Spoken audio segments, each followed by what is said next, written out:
¿Cómo entender que muchos sucesos escritos en la Biblia estén registrados si los escritores o apóstoles no estuvieron ahí? Bueno, esa es una pregunta muy interesante, que tiene una respuesta aún más interesante todavía.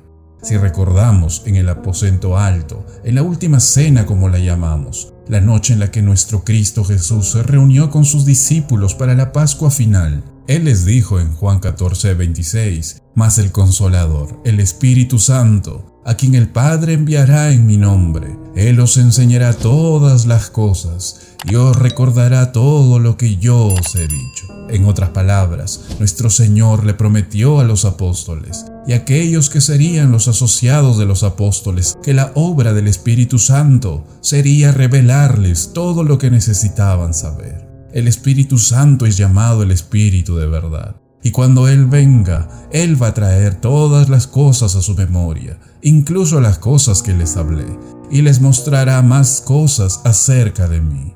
Ese es el ministerio del Espíritu Santo. Jesús les dijo, «Aún tengo muchas cosas que deciros, pero ahora no las podéis sobrellevar». Necesitaban instrucción. Por eso Jesús les prometió el Espíritu Santo, a quien el Padre enviará en mi nombre. La frase «en mi nombre» quiere decir en el griego «de mi parte», como también ocurre en el versículo 13. Tal como Jesús vino en el nombre del Padre, el Espíritu viene en el nombre de Cristo. En su calidad de otro consolador como Jesús, el Espíritu actuará siempre en armonía perfecta con los deseos, con los propósitos y la voluntad de Cristo. Pero la promesa de Cristo es que el Espíritu les recordará todo lo que Él les ha dicho. Era una promesa a los apóstoles sobre la inspiración divina. La guía sobrenatural del Espíritu Santo les daría la comprensión infalible sobre Jesucristo y su enseñanza. Los apóstoles y sus colaboradores dejaron constancia de esa verdad inspirada divinamente en los evangelios y en el resto del Nuevo Testamento. Pedro, el apóstol Pedro, describió el proceso de inspiración en 2 de Pedro 1 del 20 al 21, diciéndonos, entendiendo primero esto, que ninguna profecía de la Escritura es de interpretación privada, porque nunca la profecía fue traída por voluntad humana, sino que los santos hombres de Dios hablaron siendo inspirados por el Espíritu Santo. El apóstol Pablo escribió de esta manera: toda la Escritura es inspirada por Dios, es decir, respirada por Dios. El Espíritu Santo inspiró las palabras de las Escrituras, no solo los pensamientos de los escritores.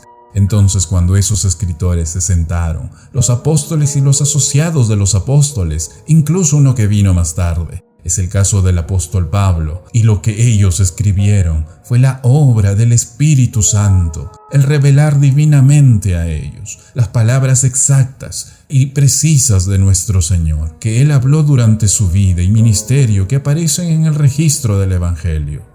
Fue la obra del Espíritu Santo que causó que tuvieran un recuerdo perfecto, una memoria perfecta. Y si estuvieron ahí de un acontecimiento como la transfiguración, en donde Pedro, Jacobo y Juan estuvieron ahí, se les dio la oportunidad también de oír una revelación del Espíritu Santo para sus propias mentes, que les dio un registro exacto y preciso, histórico de todos los detalles de los acontecimientos cuando ellos no estuvieron ahí. Por eso decimos que el Espíritu Santo supervisó todo. Algunas veces sus memorias, algunas veces las palabras mismas de Jesús. Y quizás si no recordaron por sí mismos, les fueron repetidas mediante la inspiración del Espíritu Santo. Y algunas veces fue algo que ni siquiera experimentaron, algo que nuestro Señor experimentó de manera independiente de ellos. Por ejemplo, el caso de su propia tentación, cuando ninguno de ellos estuvo ahí, le fue dado a ellos mediante revelación divina.